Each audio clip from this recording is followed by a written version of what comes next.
All right, welcome back to the channel. It's your boy Fanon, and in this video, we're going to talk about Terence Crawford and Jermell Charlo. Terence Crawford recently gave an interview and again reiterated his plan B for Errol Spence. Unfortunately, that probably cannot happen for him, and we will talk about it in this video.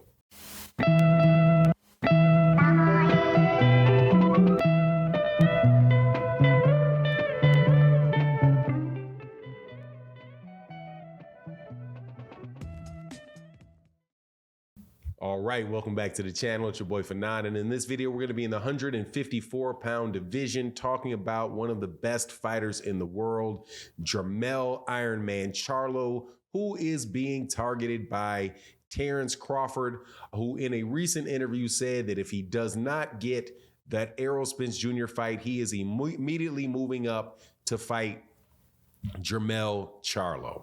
Now, before I get into that video, into that subject, let me welcome you back to the channel. If you are a longtime subscriber or a new subscriber and supporter of the channel, thank you so much for your support.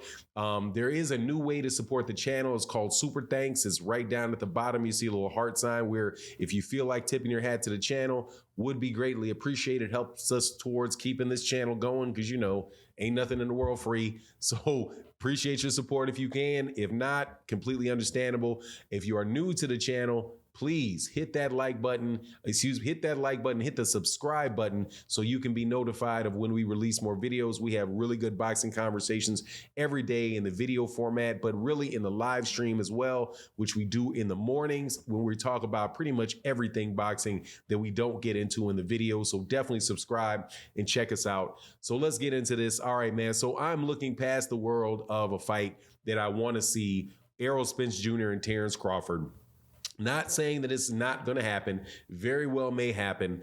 Just do not have any visibility into whether it will. And this quote unquote negotiation is taking a very, very long time. A lot of people get to fights a lot quicker than this. So at the very least, you have to say that it is not the easiest fight to get done in the world. So in the case that it does not happen next, and Terence Crawford has said, now he is the WBO welterweight champion of the world. He says that he does have a plan B, and we've talked about this on the channel before, and that is just to go up and fight Jermell Charlo at 154 pounds. Now, Jermell, the situation with Terence Crawford and Jermell is a little bit different than it is with Errol Spence Jr. because Jermell Charlo really, because Errol Spence Jr. really can force the fight with Jermell Charlo. And the way that he can force the fight is because he is the WBO super champion. And that means it's different than the WBA super champion. The WBO super champion is similar to the franchise champion in WBC, where you can immediately move up in weight class or down in weight class, I suppose. Nothing will prevent you from doing that, and challenge the person who is the champion in that division. So, and that is the way that Terence Crawford immediately fought for a world championship at welterweight against Jeff Horn. He was, once he became undisputed, the undisputed champion for the at 140 pounds, became undisputed. He then was given the tag of WBO super champion, which allowed him to, in his very first fight, challenge Jeff Horn for that belt. He has not lost, so he has not lost that designation. He right now can do the same thing to Jermell Charlo. Now, here's the problem that I see with that for Terence Crawford. One, Jermell Charlo is going to be fighting in January. I do believe in January. And that is against a mandatory that he has against Tim Tszyu. Now, since that is in January, it will probably be at least another 6 months before Jermell Charlo takes that second fight that he usually has during the year, which would put you out in the June, July timeframe. So, and then since that is would be a second mandated fight, not sure whether or not that actually would, whether or not the fight with Tim Tszyu satisfies his mandatory. So they wouldn't actually order Terence Crawford until the next year. But if they did immediately, if he's able to immediately challenge for it, then you run into this hurdle.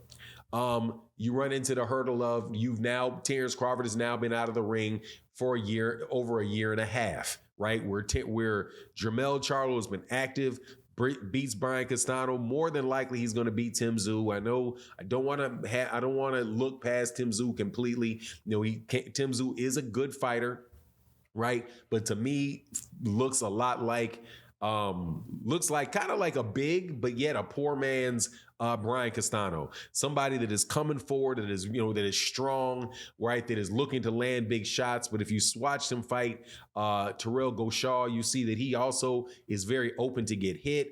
I don't think he's going to overpower Jermell, and Jermell, if he just wants to, can really just outbox him and really make him pay with very big shots as he comes in. However, just assuming for the sake of this conversation that Jermell Charlo gets past Tim Tszyu, then you're looking at Jermell having fought two times since the last time Terence Crawford has fought. And then you're talking about also a lot of the same monetary problems that you're looking for with Errol Spence Jr. If you are now, I don't know if they order the mandatory. This is a question that I would have for the WBO. I'm not sure if they order it, if that super champion status still has the same percentage restrictions that you have, or considerations rather, that you have with a regular mandated fight. Because with a regular mandated fight, what happens is, they have a predetermined split and it's a little bit different for each sanctioning body. It may be 70-30, could be 60-40, but that split is in favor of the champion. But if you have a situation where, Jermell and Terence Crawford both make, somewhere around the same amount of money, because Jermell Charlo does make a good amount of money in this fight. Those guys over there in PBC, through whatever mechanisms that Al Heyman finds that out, those guys always act as if they make a good amount of money. That may or may not be a problem in that, but the biggest problem for him is the timing of it and whether or not, that can take place. Now, as far whether or not they're going to actually mandate it, in soon enough a time for Terence Crawford not to have been waiting out, sitting out for a long time. Also, you also have that consideration with the Errol Spence Jr. Terence Crawford fight if they don't get that done before the end of the year. But, either way, man, I'll definitely take that fight. Now, I'm not going to underestimate Terence Crawford with Jermell Charlo, but I'm definitely not going to underestimate Jermell Charlo with Terence Crawford. I think Errol Spence Jr. is a big step up for Terence Crawford based on, the people that he's been fighting as of late. I think Jermell Charlo is a really big step up when you consider the size of Jermell Charlo, when you look at basically, the power of Jermell Charlo, and the fact that, it's highly doubtful that Terence Crawford is going to clip him with one shot and send him wobbling, right, at that bigger weight class. And a guy like Jermell, who's already proven that he definitely has a legitimate chin, having fought guys that are significantly bigger than Terence Crawford. But anyway, that's my take on the matter. You let me know what you think in the comment section. And with that, I'm out. Peace.